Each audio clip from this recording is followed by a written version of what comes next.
Hello and welcome to Lead Your Tribe. Today I have a guest, which is a little bit different from usual. No Dale today. My guest today, I would describe him as a punk rock yogi, maybe. Oh, wow, that's cool. I'll take that. Yeah. Kristoffer Carter, or as everyone calls him, KC, is the catalyst in chief of This Epic Life and the creator of the 4 permissions and full life integration frameworks. KC is a culture and meditation advisor for companies and personal transformation coach for leaders. As a meditation teacher, KC has over 33,000 active students on Insight Timer, which is actually the app I use for meditating. Oh, that's great. Still I using think it. I think That's because of you. I made you do it.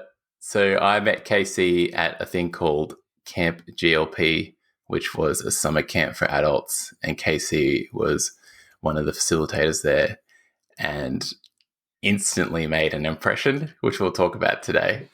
And yeah, it was a great time and a great experience, and I'm really excited to be connecting with you again today, some 4 or 5 years later.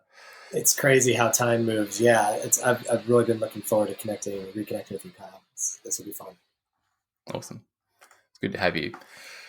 So I thought we would go back in time because you ran some workshops at that camp, and also with your social media things. I feel like remember a few things about you that have always piqued my curiosity, especially now that I'm a dad, because I remember that was one of the first things I heard you talk about was like balancing that life of working and kids and like self-care and you've got 3 kids. So right. And yeah, it's a tricky thing to juggle.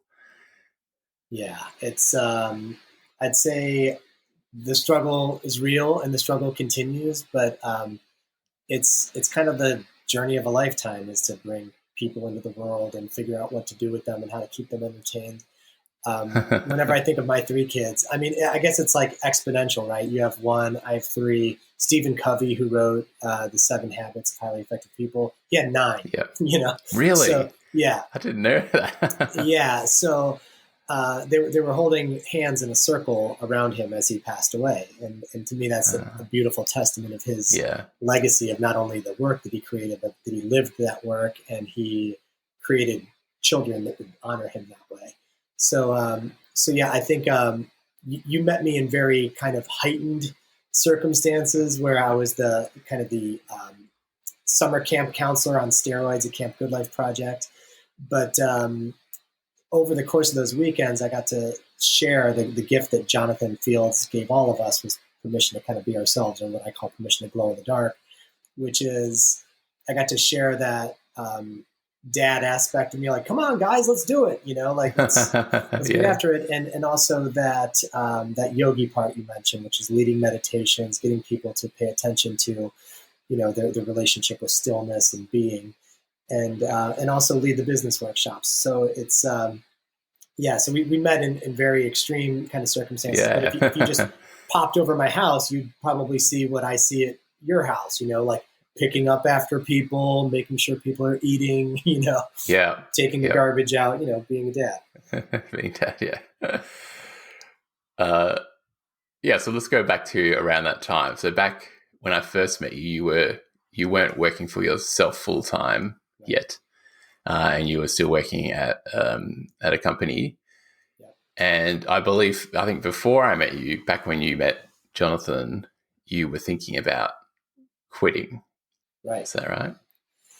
Yeah. Tell me about that. You always have these entrepreneurial dreams. I mean, when you work in corporate, I was fortunate to work for a great company. We won a lot of awards for culture. It was a company called Centro that's based in Chicago here in the States.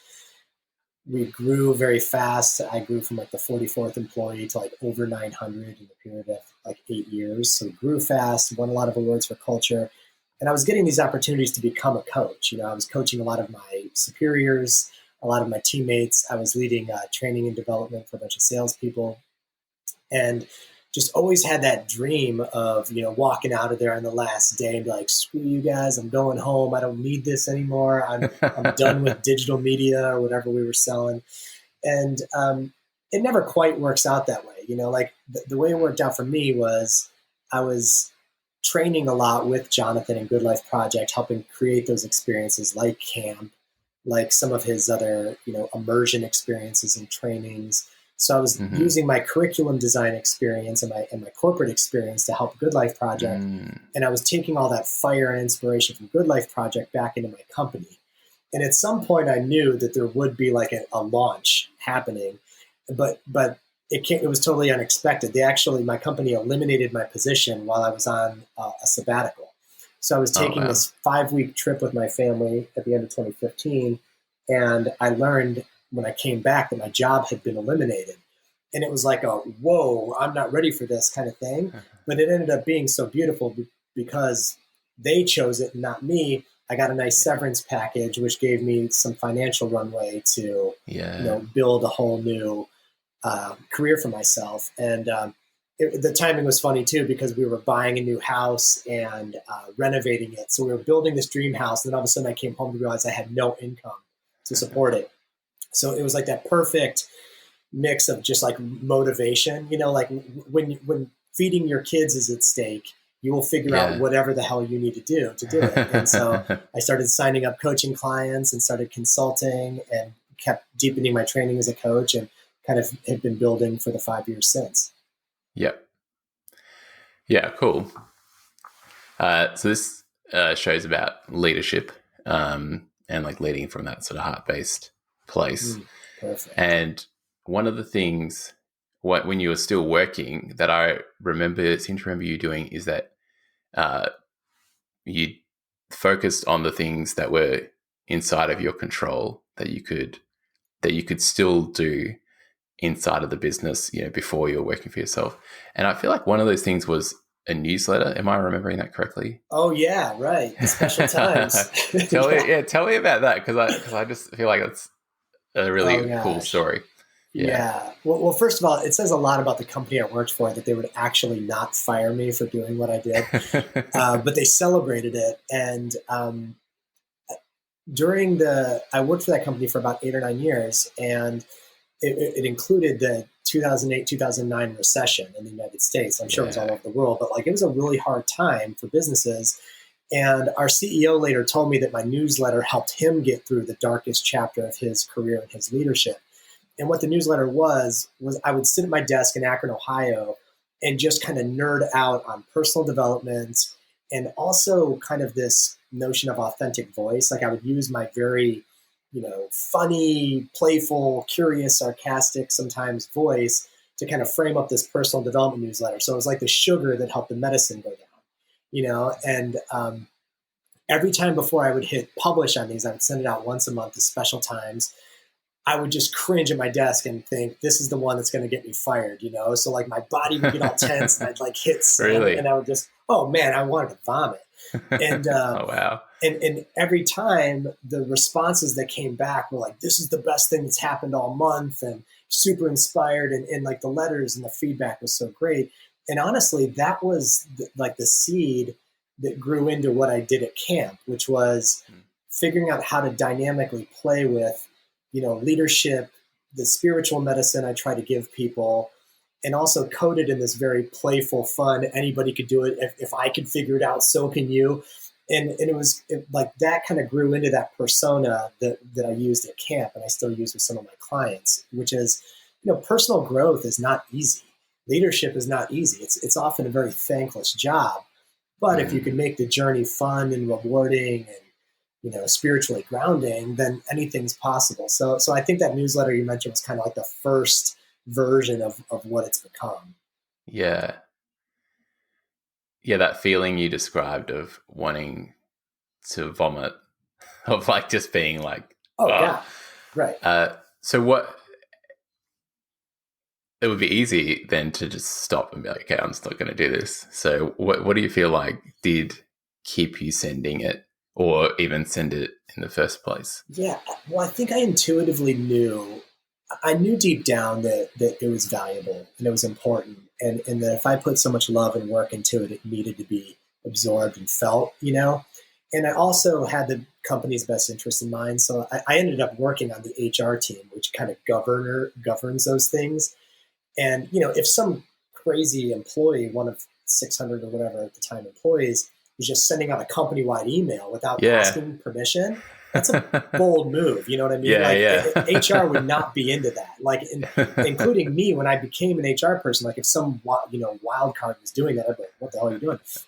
But the the vulnerability it took to really put myself out there as a leader, you know, like I was in my attic in Akron, but I was really taking on a leadership mantle doing that, and getting the CEO's constant support and feedback and kind of like Yeah. fanning the flames was acknowledgement of that. And I think now, like, you know, doing my own work with my coach or when I'm coaching clients, we're always trying to encourage people to stand in the field of possibility, which is vulnerable. It's in the unknown. It's like outside Mm. your comfort zone. And when you do that, you feel that body tremble and you feel that fear.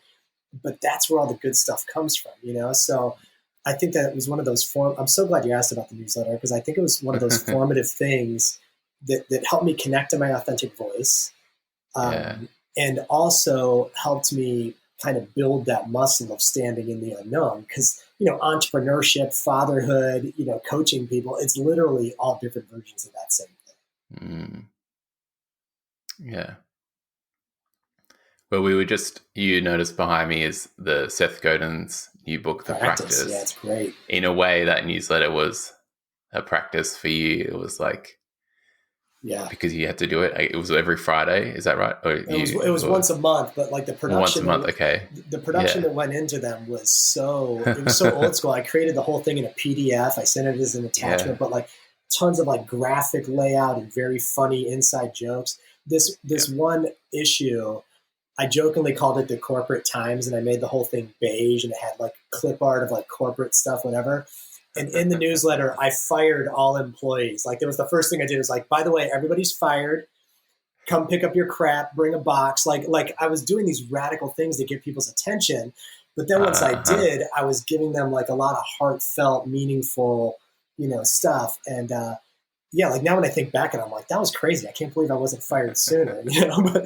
But it was good prep for what I do now. Uh-huh. That takes a lot of insight. So, would you describe yourself as a fairly empathic person? You know, now I would. At the time I didn't. I thought I was just like a helpless extrovert on steroids, but I was more empathic than I gave myself credit for. And I've had to do a lot of intuitive, empathic kind of work around my coaching, because essentially my job is to read people's energy, you know, to see if their Yeah. actions are congruent with their words or how they're talking to themselves.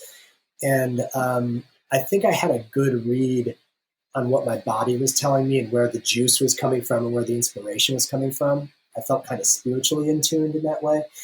And now I call that permission to feel all the feels, which is to tune into your body as an instrument and actually listen to it. You know, like your feelings Yeah. are telling you something, your stomach is Yeah. telling you something. Yeah. But at the time, I just didn't have language for it. Yeah. Yeah. I think that resonates with me. When I first came to camp, I feel like that unlocked that part of me that before, similar thing. I think I had used it more as a survival mechanism before that, to be able to read people and gauge, how I should show up, which was very helpful working as a personal trainer, because you had to work with new clients and sometimes you had groups of people. Being able to read the energy of people very quickly was helpful. But it wasn't really till I met yourself and other people at camp that it was really like, oh, this is actually something I can use uh, to help people. And I think also for myself, to recognize in myself, because sometimes I would maybe talk to someone and I could see that mismatch. I could feel that mismatch between what they were saying and what they were clearly feeling. Right. And it would drive me crazy that they couldn't see it.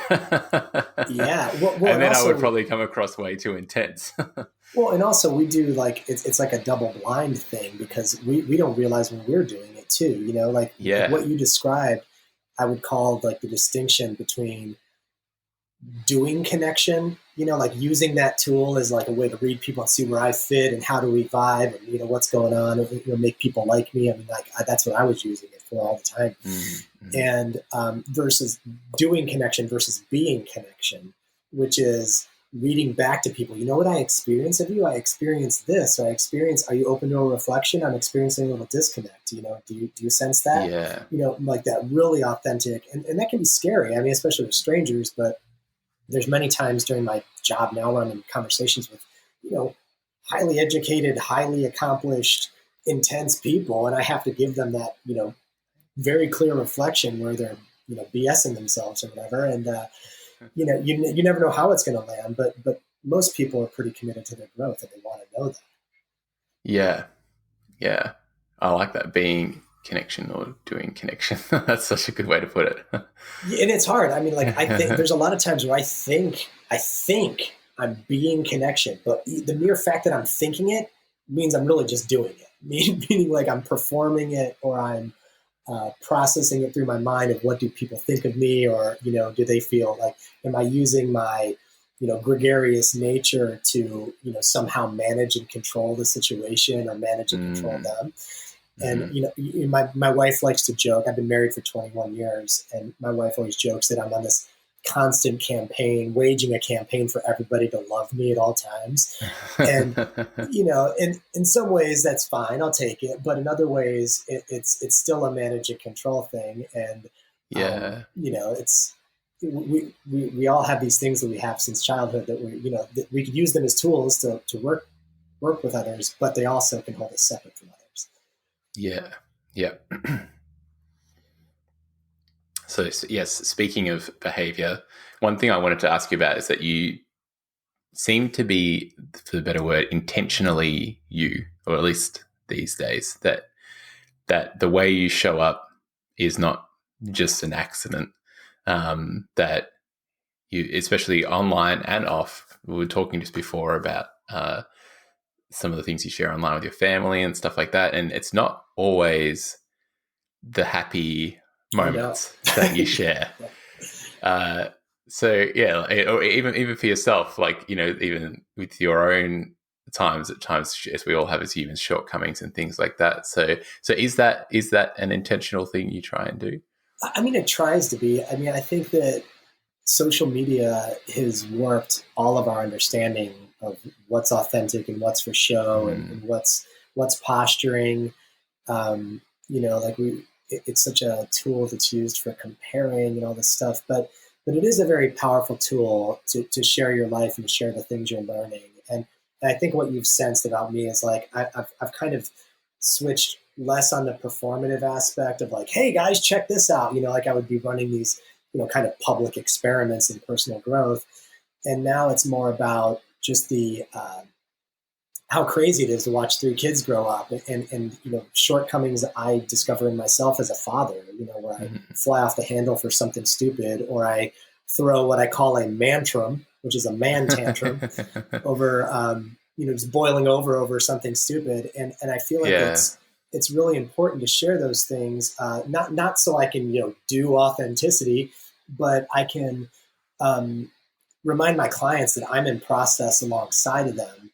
And I think we need examples of men and women that take ownership over when they, hit a wall or face plant or face palm. I've had a few pretty public corrections on things that I've posted where people, want to use it as a way to educate me on something, a better way of saying things, or a more inclusive way of saying things. And I'm all for having the conversation publicly, because I think it's important to be, to practice humility and to be open to learning and open to a reflection. And every time I've done that, it usually leads to more subscribers, followers, clients, because I'm not trying to BS myself into doing it for shock value. It's just kind of the right thing to do. Yeah. Okay. That's something that I struggle with is, I guess, being willing to be wrong, Right. And then Oh, accepting, I get publicly, and accepting that yeah. I would be, wrong. So accepting someone.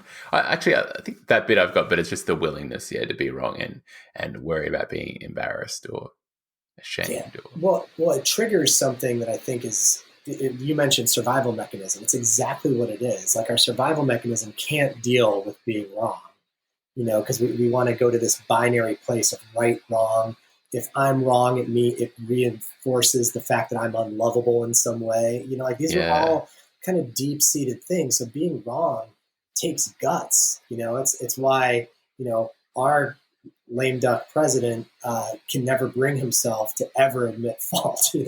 Like yeah, narcissism is so much easier than um, just saying, "Hey, I really screwed up. Like, what do I need to clean up? mm, Help me learn, educate me, change me in some way." It's not a comfortable place to be, but if we're open to just the other side's ability to share some wisdom with us, it doesn't make us wrong. It makes us both in this kind of collaborative kind of learning space where we're here to grow each other. So it's like it's not the fact that you are wrong; it's that you label it as such that causes the mm, suffering. hmm yeah, yeah. Because I think that idea of having the conversation in public and learning from each other, that does sound ideal to me. Like that would Yeah. be the best way to go about it, and the way we can appreciate diversity and different opinions and points of view, Yeah. rather than being against those, which it seems to be the knee-jerk Oh reaction. man, I guess because of the right or wrong thing. and literally all the algorithms are stacked against us. Like it's built on echo chambers and preferences, and so the sheer fact that somebody would engage in a conversation to be open to being changed, it's not really the technology or tool for it. A phone or an in-person Yeah, meeting works way yeah, better. yeah, However, um, I think that these tools, they're always getting co-opted for marketing purposes. So like yeah, I'm not trying to market my openness by having that conversation. I'm trying to maybe market that we should be having the conversation. yeah, And some of it, and don't get me wrong, like there's some of these that really sting and hurt me and make me cringe and want to puke and feel like I need to call people to apologize. I mean, that it totally happens. mm, But it's the brave act of staying in it and still yes, loving the person that's trying to help you grow yeah, versus writing them off, blocking them, yeah, yeah, forgetting they yeah, exist. yeah, yeah, absolutely. That's just connected the dots on something for me. I was reading the other day about how Netflix, back in the day, when you could still leave reviews on their platform, they found that people would the review that someone would leave on their movie was not so much based on the movie they just watched, but the movie that they watched beforehand. So if they had watched a really good movie that they really liked, and then they watched a not so good one, they would actually rate that not so good one higher than they would if they'd watched a Oh movie wow. that they didn't like. And it's like some weird psychological thing that we do. But then on social media, you're capturing people who are, like maybe just looking at their friend who's on holiday again, and then they scroll and they're coming to your post, and the reaction or comment or whatever they leave or whatever venom could actually have little to do with what it Oh might right. have something to do with what you've Yeah. written, but because they're already in a negative headspace, because they're bouncing from one thing to the next, it's not like an intentional platform where you go to someone's blog, like in the old days, and you Oh read yeah, their blog and and then really leave a engage. comment. Yeah. Yeah, Thoughtful, like uninterrupted. You're not competing with a million things to scroll through, and you're not in yeah, that like split second flashing brain yeah, thing of lack of presence. I mean, it has watered us down to likes and dislikes and those five emojis they give us for the most part. Like yeah, when people comment, when your birthday comes around and you get 7,000 HBDs. Like that's all you can give me is HBD. I made another trip around the sun and I get an HBD versus a happy birthday or thank you for being in my life. Like it's, I don't know. That's why it's a very limited tool. Yeah. Yeah, I try not to I always appreciate the happy birthdays that I get from other people, but I try not to message people or leave a comment. Instead, if it's someone that I'm close to, I'll send them a text message. If I actually have their phone number, Right. they're in that, and then I'll send them. I'll use it as a reminder to send them a message, but I won't just leave a comment on their wall because often they're just like happy birthday, and or not even. I haven't got any HBDs. Right. I mean, it's like, I don't know, like what is the goal here? I mean, I thought the goal was to be connected to all the people. Mm-hmm. Okay, connection. That's a good segue for next question. So before you leapt out on your own, you were still running this epic life on the side and doing things. Yeah. And we're talking about how you introduced me to Insight Timer, and that was through one of your 30-day meditation challenges. Yeah. So again, this seems like a situation where you just stuck your hand up and said, "Hey, I'm going to do this thing." Right. Do people want to follow me? So what was the catalyst to starting a 30-day meditation challenge? It was all very organic. I was very passionate about meditation and how it changed my life, certainly. And I noticed that it didn't really have an effect until I had created a daily habit out of it. Like by the time it took root as a daily habit, it becomes this compounding benefit. Like the more you do it, the more you need it, the more you crave it. And it doesn't need to be, an hour every day. It could be 15 minutes, 10 minutes, but as long as it's every day. So I kind of knew that intuitively and I felt that. It was my direct experience. So I wanted to figure out a way to shout it from the rooftops. Meanwhile, I had launched a meditation program inside our company that completely failed. Like it had awesome marketing, it had awesome collateral. I worked my ass off on it, and it just failed. Nobody was meditating. So I knew that I wanted to trick people into meditating every day. So then I was like, how can I do this? And the idea of a 30-day challenge came up, and I was going off. It's kind of been since proven to be kind of bogus bunk logic that it takes 30 days to create a habit or 21 days to create a habit. I mean, those are cute little rules of thumb. I mean, Charles Duhigg put that forth in The Power of Habit, which is a phenomenal book. But it's not necessarily how all habits are created. Like it could take less, it could definitely take more. There's many habits that took me many years to form. Like my non-drinking habit, for example, took me like many years to decide to be a non-drinker, right?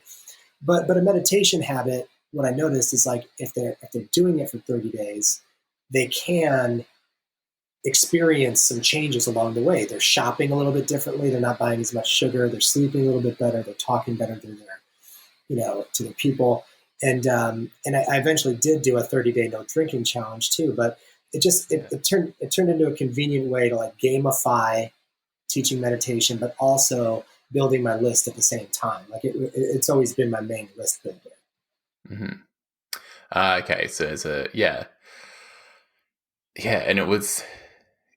I had done a bit of meditation before that, but always shaky on and off. And that actually meditation's always been that way for me. It's been something that I bring in, comes into my life, and I commit to it, and then for whatever reason comes back out again. And I'm currently in a stage where I am meditating, and even those short periods, I notice a really big difference to all those things you said. Being, especially my capacity to listen to less mantrams, doesn't get rid of the mantrams. I think that was my approach to meditation before, was that it was going to be like a cure-all. Right. Yeah. But now it's like, I notice that I'm just having less mantras. And I'm like, well, that's something, isn't it? Like if you're trending in the right direction. Exactly. Yeah. And I don't need to get rid of maybe all of those things. And maybe that's like an unrealistic expectation. But it creates what you're doing when you meditate is you're strengthening your meta attention, your ability to bring your attention back as many times as necessary. It's not about the absence of thought. It's about your Mm. thoughts wandering and then bringing it back. So and you'll get this because you're a fitness guy. Like as you strengthen that muscle of meta attention, you can notice that when you're throwing the mantrum, how is this serving me? Oh, maybe it's not. I have different choices. You become more aware, right? Yeah. And also it gets deeper over time where you realize that boil over, that pressure cooker release, whatever that mantra is, it actually is serving some sort of a purpose. It's not just like some sort of garbage that you need to fix or get rid of. Yes, it's probably not productive or helpful, or there's better ways to do it, right? But yeah, we want to have the self-compassion to kind of accept ourselves where we are. Like in a year like this, I was maybe 2 years ago while I was going through my coach's training, I was boiling over all over the place. I was bringing over so much like just pissed off, angry venom. Like I just felt like so much injustice and like blah, blah, blah, blah. And it's so silly for a white guy to say this. But the past year, like with this pandemic, it's been more about this profound sadness, like all the injustice is, it's just sad. And like how some of my clients can change and other ones can't, that's a little sad. And I think these kind of blow in like in different seasons, and the meditation just kind of helps keep you kind of in equilibrium around it, like where you expand your ability to be with whatever's happening. Like, lots of uncertainty around the economy and, what are the clients doing and what's this virus doing? All those things can be maddening if you don't have some sort of a practice that just kind of brings you to center. Yeah. It's every year just feels like it's speeding up in its intensity, the speed of change, the velocity of change, the intensity of it. And to be able to just slow down ourselves and just kind of be with, those changes and know that like, oh, these have come and gone before, they will so this time. Yeah. Yeah. Yeah, that's very helpful. One of the things I try to do these days is to be of service and have that approach in my business. And when you were talking about things speeding up, it's like it almost seems to work against that, because when things are speeding up, I'm reacting to that rather than stepping back and focusing. Well, wait, what do people actually need right now? What does my community need right now? Right. How can I actually help them, rather than just grabbing the nearest thing that's zooming by? Yeah. Yeah. I mean, it's the first permission, in the 4 permissions framework, is permission to chill. And it's kind of like written fun, in a funny way, in like bro language, because chill can mean a lot of different things, but just even the ability to pause and notice where you're coming from. Like, am I pushing my clients on something that is convenient for me, or is it actually something that they need and want? Is there an opportunity for more expansion here on both of our sides? Like, all that comes from the pause. And yes, the meditation practice is a huge part of that, but just the willingness to just slow down. Yeah. It's not wired into us. I mean, in Western culture, we're trying to go as fast as we can and then drink more coffee on the way to getting there. And, needed it yesterday, looking at screens the whole time. I mean, it's insanity. But to be able to, hit pause and give yourself permission to chill, I mean, so much good keeps coming from it. Yeah. Yeah. Something I would like to talk to you, and this is more for my personal, is talking about leadership as a father. I mean, so your kids all teenagers now, or just about 13, 11, and 9. Yeah. Okay. So not. I'm sorry, so 13. Not that old, sorry, yeah. 16, 11, and 9. She will murder me. 16, 11, and 9. 13. Yeah. Okay. So 1 teenager and 2 going on. So yeah, how do you find you apply this stuff to, I guess, showing up as the father that you want to be? You're asking me on a great Especially week. Yeah. Yeah. Well, you're asking me on a great week because I've been butting heads with my teenager about what she's eating or not eating, right? So we're kind of settling into another big wave of lockdown during winter. And Yeah. she's sad. She's depressed about it because she's not seeing her friends. Like, school's happening on a computer screen. I mean, it's not what she kind of signed up for, right? Yeah. And watching anyone you love struggle sucks. But she takes it out, and like she'll like eat more convenience foods, eat, just like really stop doing the things that I know bring us stability and joy, like getting dressed in the morning, taking a shower. Like, she'll take a shower, change back into pajamas, and then come down and eat some food that I'm like judging with my little gavel, And somebody gave me some great advice. A friend who's a fellow yogi, and he said, "Your kids don't really do what you say. You think they will, but they won't. They do as you do, and they kind of tune into like the long-term arc of how you live. So the fact that my kids have seen me become a sober, meditating coach is probably trending well for them. Yeah. I'm not saying that they have full permission to go make all the same dumb mistakes I made and learn the hard way on purpose and do all the things that I did, and to just be teenager sometimes, which can be perceived as rude or just not listening or whatever. Like, that's fine. But my daughter, who she is as a person, she's 16, but she's a professional musician. She has songs on the radio. She's winning competitions at the Rock and Roll Hall of Fame. She's getting offered record deals.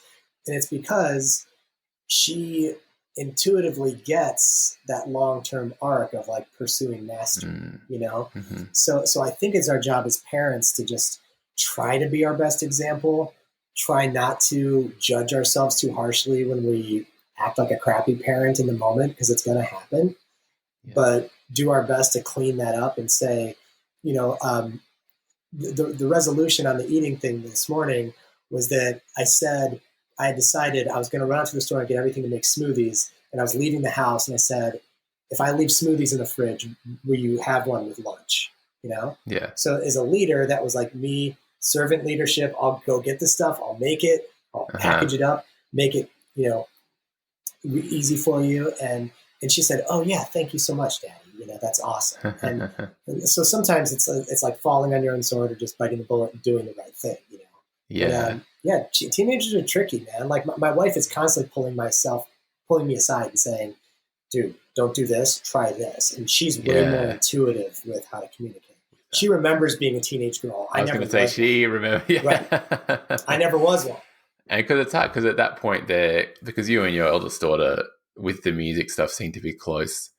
Right. And I imagine it's hard watching her in some ways pull away to make those own, because that's the teenagers when they want to find their own identity, isn't it? And they do that by just like pushing way back. Oh my God. Like you're so intuitive, because like this is exactly the conversation I had. Well, it's exactly the conversation I had with my wife last night. She said, when you're doing this, when you're questioning what she's eating, you're pushing her away. She's going to stop eating dinner with us, And I was like, whoa.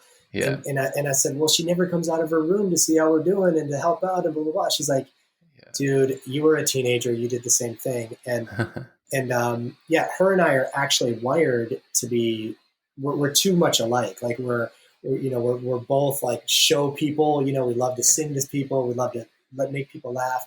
And those harder conversations just make it that much harder to connect on, but we find our ways. Yeah. Thank you for sharing that. It's, I think it's the biggest thing I learned. The hardest thing I learned starting my own business was that it's all connected. It's like the way I show up here is going to be similar to how I show up here. And if I'm showing up here in one way and not applying that same thing over here, and in some ways starting my own business, I feel like helped prepare me for being a dad. It's an amazing, it's such a, like what Seth Godin would call a constraint, like to know that you have to, summon money from the ether to feed your family. That's a constraint. You know what I mean? Yeah. It's like, it's a focusing device. It lets you know when you can't work. And entrepreneurship and parenthood, I can't imagine one without the other. one really fuels the other is motivation. I mean, my kids were the prime reason why I have been successful as a coach, because I had no other option. Like it's literally like that Eminem song, like success is your only MFing option, failure's not. Because there's some like disturbing statistic, like coaches by and large, on average, and I'm not trying to diminish anybody's income here. Like if you're making a living as a coach on any level, it's noble work and it's worth doing, and good for you. But there's like something like 90% of coaches in the United States gross less than like $35,000 or $40,000 a year as a coach, and that's amazing to get by at some stages of your life. But with a family of five, that would not cut it for our lifestyle.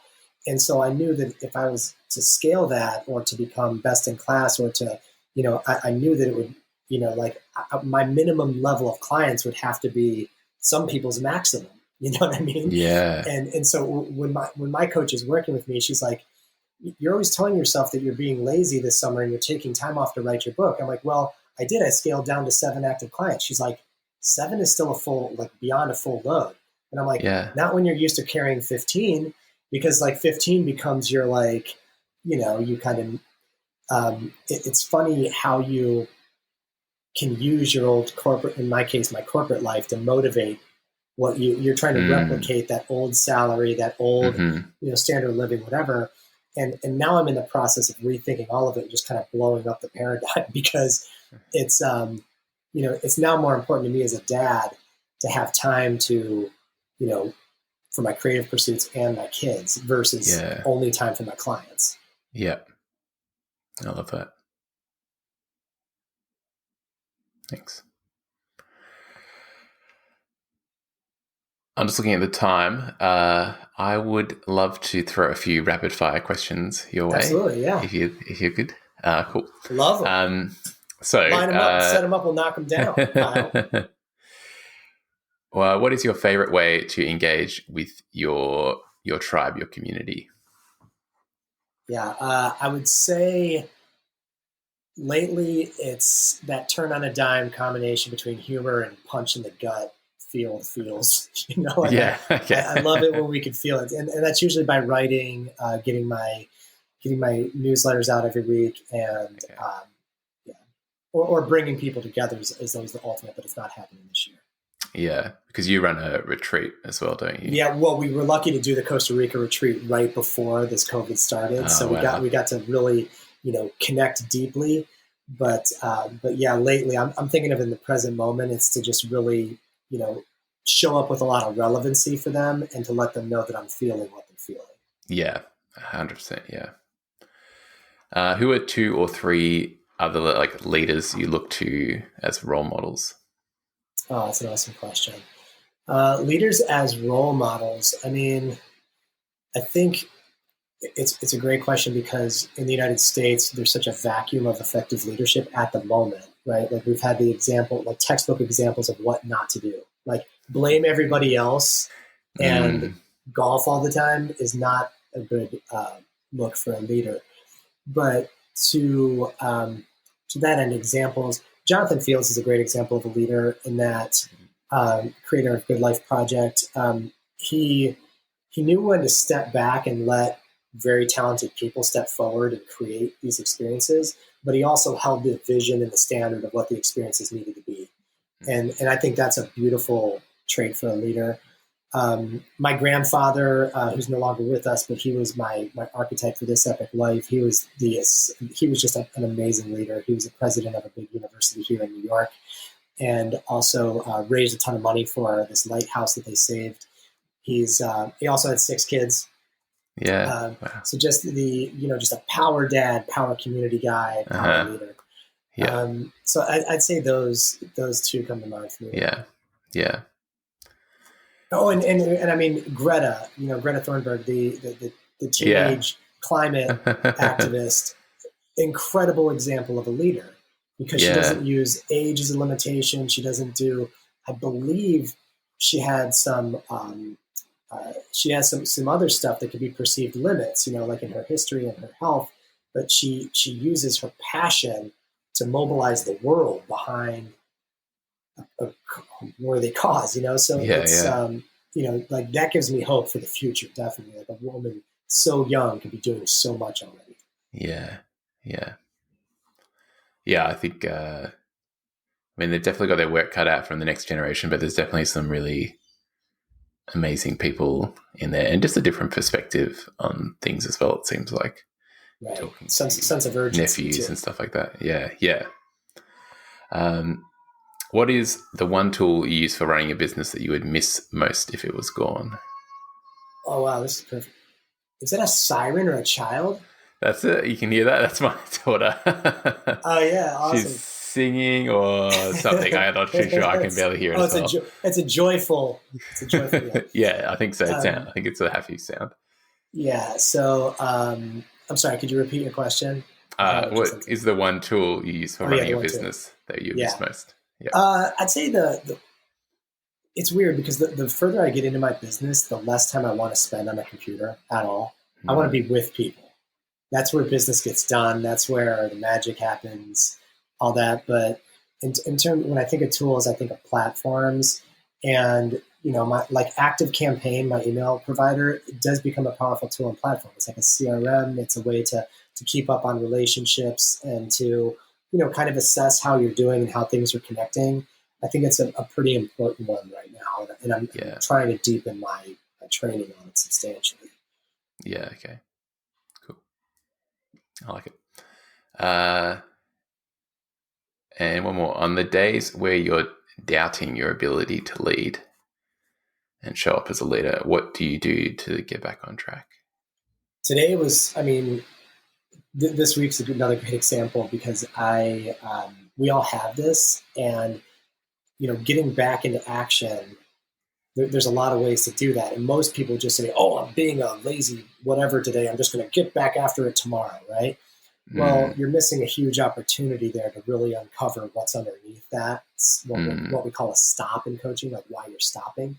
yeah. Okay. So this week it's been about doing just like a lot of like deeper work under the hood to kind of shift some old stories or release some old stories. Like I've been feeling a big growth into a new level as a business person, as a leader. I recently got hired as a preferred coach for Amazon, this little book retailer in the United States, and it was a milestone in my coaching work because to show up and coach executives there is one thing, but to do business with a monster company that big for like a little tiny Yeah. company like mine is like, oh my god, these are big processes I need to grow into.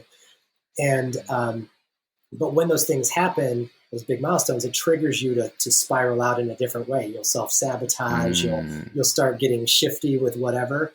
And so, yeah, my answer is always is to get back into spiritual practice. Get back and, like take a look at my meditation. What's the quality of my meditation this week? What am I working on in my spiritual work?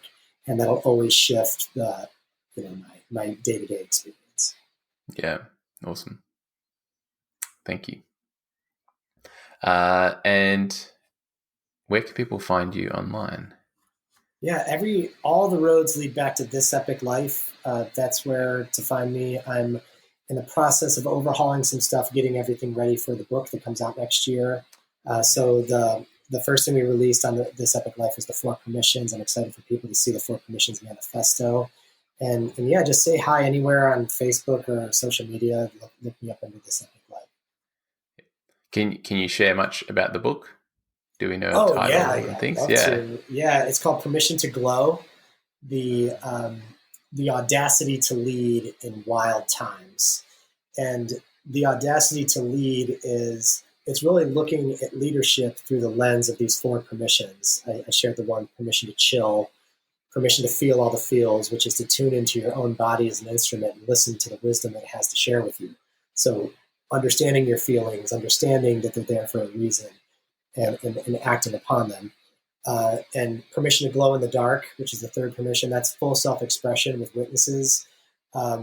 It's you know uh, super powerful and inspiring on one level, but it's also really confronting on the other to be with your Yeah. own power. Yeah. Uh, and most people hire me for that reason, but because they want to skip the other two of like chilling and Yeah. feeling the feels. but they're kind of inseparable. And the fourth permission, it's almost more powerful than I know what to do with right now, but it's basically the people that have done the work of the first three will come together in collectives, and that's called permission to glow in the light. And permission to glow in the light is a grid of people doing that work who are in touch with their feels, are willing to chill, are willing to glow in the dark, and that's the energy that can uplift the planet. So it's it's a meditation on those four permissions. That's what the book is. Yeah. Awesome.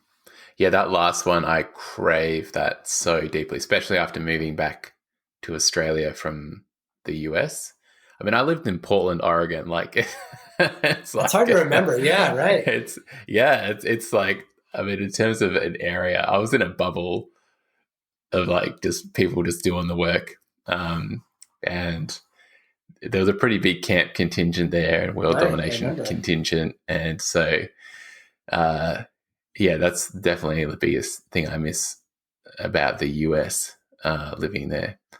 Well, there's a popular myth, and I mean, I guess it's written into Joseph Campbell's The Hero's Journey, but that you have to leave where you're from to go out and get the elixir, the medicine, to come back around as like the chosen one or the prodigal son or whatever, the hero. And what I'm finding more and more is living where I'm from now. I've been back about 9 years.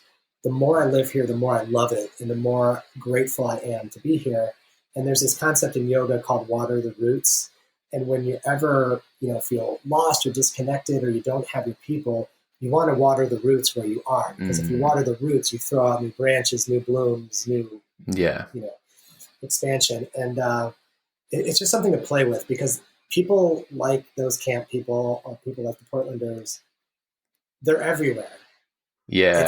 It's where we're expecting to find them, or sometimes not expecting to find them, that we trip over them. Like some of the coolest, most woke-ass, amazing, inspiring people are my neighbors here in Akron. I'm like, where have you been? Like, I've been flying all over the country for decades and, running away from this place. And now I'm like, I get to live here next to this person. It's like just so fast. So I guarantee you they're there, right? They're waiting for you if you're willing to look. Yeah. We have found some here. And I think a big thing I learned was that I was often seeking that connection from other people because I wasn't connecting to myself. So that's been more my practice lately, is that when I'm noticing that desire to be like connecting with someone else, it's like just check in with myself and be like, are you connecting to yourself right now? And a lot of times I'm not. And it's like, and then that can give me some of the sustenance I need, which then in turn helps me connect with other people and be more confident and things like that. So it's a real gift. I mean, it's a gift of doing your own work. If you work in those permissions or whatever you want to call them, you're going to become more of a pristine mirror so other people could see themselves, their authentic selves in your work. And you can also share more of yourself. And I feel like I'm a baby step into this path. The more I get into it, the longer the path gets, right? But it is super worthwhile to be able to connect with people on that level and to share most of yourself with them. Thank you so much for coming on the podcast today. I'm looking forward to your book. I love the way you are able to frame things or create a framework that just makes it easier to digest and reflect. And so, I'm really looking forward to reading this. Oh, thanks, man. Well, I'd love to come back next October. I mean, the whole thing is I'm working towards that, and I can use all the allies I can get to launch this into the world. But I'm really excited about it. It's at this point where I'm not writing it; it's kind of writing me. I'm like, who am I to write this thing? And it's becoming an organizing principle for my life and my work. So I'm just kind of letting it do its thing now. It's bigger than me. Awesome. Thanks. All right, you can check out KC at thisepiclife.com and all the socials and things like that.